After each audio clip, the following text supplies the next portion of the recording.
আপনার মাথার উপরে আসলে কি চলছে? এসি নাকি টিকটিক করতে থাকা একটি টাইম বোমা? আমরা প্রতিদিন যে যন্ত্রের ঠান্ডা হাওয়া উপভোগ করি সেটি একদিন পরিণত হতে পারে প্রাণঘাতী বিস্ফোরণে। দেশে প্রায় শোনা যাচ্ছে এসি বিস্ফোরণের ভয়াবহ ঘটনা। কেউ গুরুতর আহত হচ্ছেন, আবার কেউ হারাচ্ছেন প্রাণ।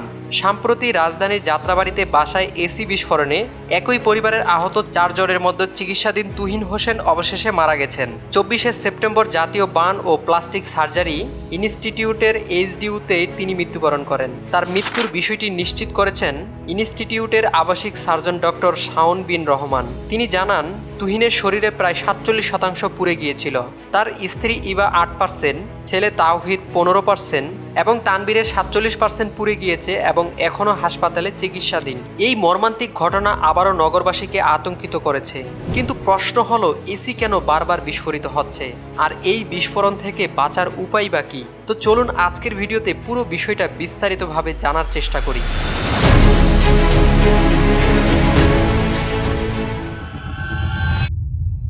এসি কিভাবে বিস্ফোরণ ঘটায় এটা জানার আগে আমাদেরকে প্রথমে জানতে হবে এসি কিভাবে কাজ করে।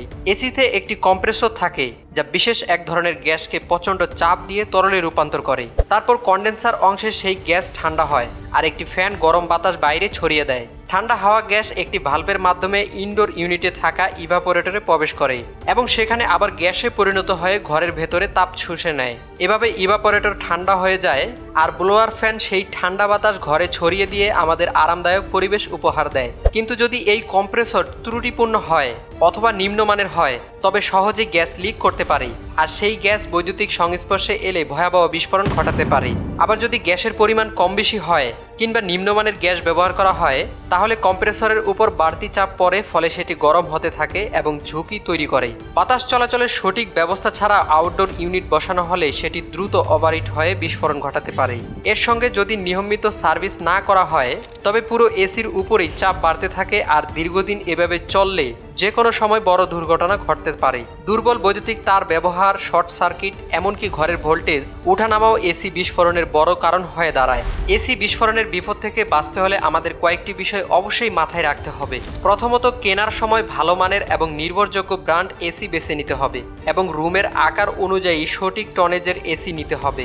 আউটডোর ইউনিট অবশ্যই খোলা জায়গায় বসাতে হবে যাতে সহজে বাতাস চলাচল করতে পারে, কেননা এসি এর আউটডোর ইউনিট এর ভেতরে থাকা কম্প্রেসর আর কন্ডেন্সার কুলিং সিস্টেমে গুরুত্বপূর্ণ ভূমিকা রাখে।